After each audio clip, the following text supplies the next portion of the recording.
তারপরে যদি আমি দ্বিতীয় অঙ্ক তোমাদের গাণিতিক সমস্যাটা দেখাই, তো আমাদের আগে এই উদ্দীপকের যে যৌগগুলো আছে এগুলোর বিক্রিয়া দেখাতে হবে। NaOH বিক্রিয়া করালে কি হয়, তো এখন আমাদের বুঝতে হবে এখানে প্লাস প্রান্ত কোনটা, এখানে মাইনাস প্রান্ত কোনটা, এখানে প্লাস প্রান্ত কোনটা, এখানে মাইনাস প্রান্ত কোনটা। তা আমরা যোগের ক্ষেত্রে মানে বিক্রিয়ার ক্ষেত্রে কি জানি, প্লাস প্রান্ত মাইনাস প্রান্তের প্রতি আকৃষ্ট হয় আর মাইনাস প্রান্ত প্লাস প্রান্তের প্রতি আকৃষ্ট হয়। NaNO3 H2। আচ্ছা, বিক্রিয়া সমতার বিষয় তো পরে, এখন তোমরা দেখো এইভাবে বিক্রিয়া সংগঠিত করাইতে হবে এবং বিক্রিয়া সংগঠিত করে সমতা বিধানও করতে হবে।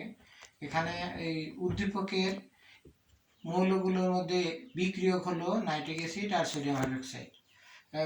বিক্রিয়কের উৎপাদনগুলো এগুলোর আণবিক ভর বের করতে হবে। HNO3 এর আণবিক ভর কি?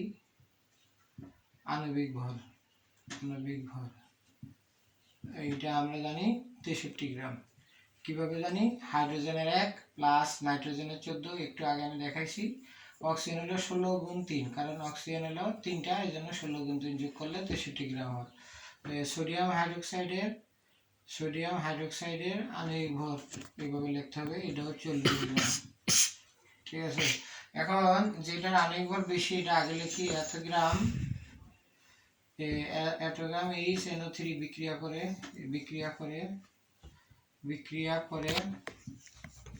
40 গ্রাম NaOH এর সাথে।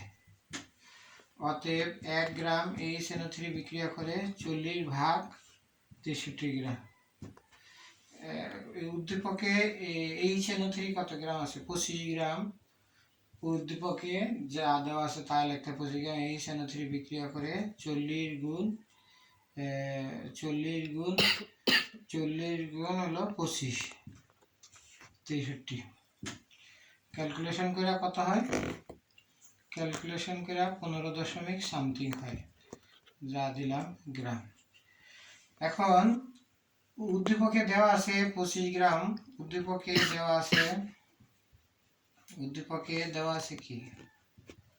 দেওয়া আছে 25 গ্রাম HNO3 বিক্রিয়া করব। বিক্রিয়া করে 25 গ্রাম HNO3 বিক্রিয়া করে 25 গ্রাম NaOH এর সাথে।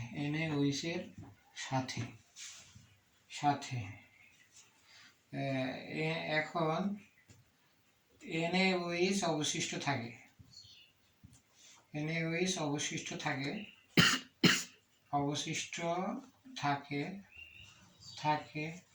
তাহলে কত হয়?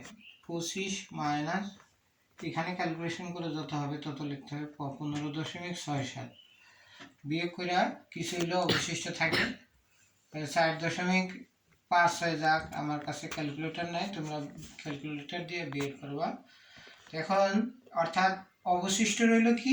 সোডিয়াম হাইড্রোক্সাইড, যা ক্ষার। OH আছে যেহেতু এটা ক্ষার। যেহেতু এখানে লিখতে হবে যেহেতু NaOH অবশিষ্ট থাকে তাই দ্রবণটি ক্ষারীয়। এভাবে লিখতে হবে।